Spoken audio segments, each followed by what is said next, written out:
Hey,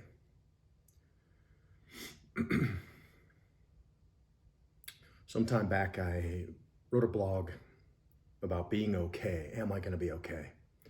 And that most of our fear comes from this idea that we're not going to be okay. We're not going to survive. Something bad is going to happen, and we need to do everything we can to pay attention and to make sure that we don't miss anything so that we survive, so that we catch everything and we survive. This isn't a way to live. But what I want to do is I want to chat a little bit more about this. And so trauma is relative. And from neglect or physical abuse or sexual abuse or emotional neglect or different issues happening in the household, divorce, mental illness, addiction, violence, or even the incarceration of a family member. All of these things create issues with the development of the brain when we're growing up. And when we could be devoting brain power to developing our brain, we're devoting brain power to trying to survive. So the other thing that happens when we're kids, amazingly enough, kids are beautiful and amazing and in most ways perfect. We're born into this world, in this consciousness, in this state of, we all are trying to get back there. But what happens is that as life comes at us and we experience trauma, we need something or someone around us to regulate, some solid person to be able to hold the center and to be able to help us to reclaim our regulated and healthy functional state.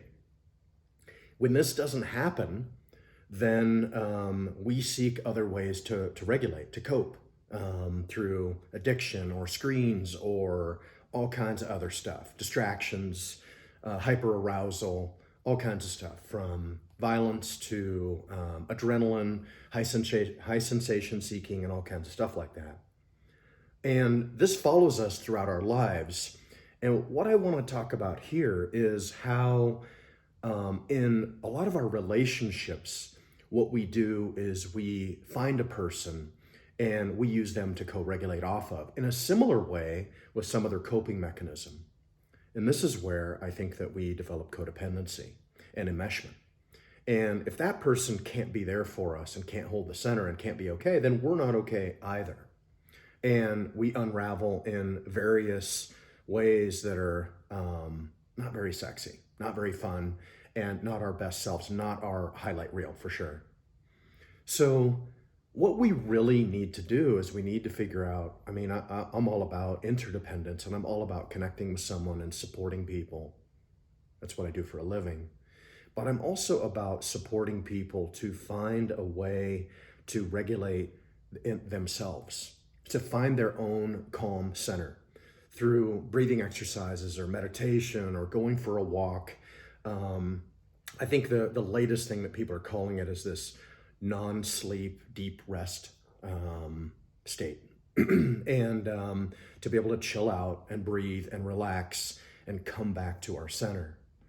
So being in this like hyper aroused state all the time, we develop an inability to not hold and develop a capacity to regulate under strenuous and circumstances where we excite ourselves. So the opportunity I have for you here is who throughout your life have you leaned on to co-regulate in your challenging situations? Who's done that for you? Maybe even in an unhealthy way. I'm just asking this openly. But who have you done this with in healthy ways? Who have you done this with in unhealthy ways where if they're not okay, then you're not okay? And so then this next question is just to come right down into it. Throughout your life, who have you had codependent relationships with where you kind of tolerate that they're not okay and you're not okay, and that's just the way it's going to be because they're there for you, you're there for them. You don't hold them accountable. You don't try to seek to help them be the best person they can be, and they don't really do that for you.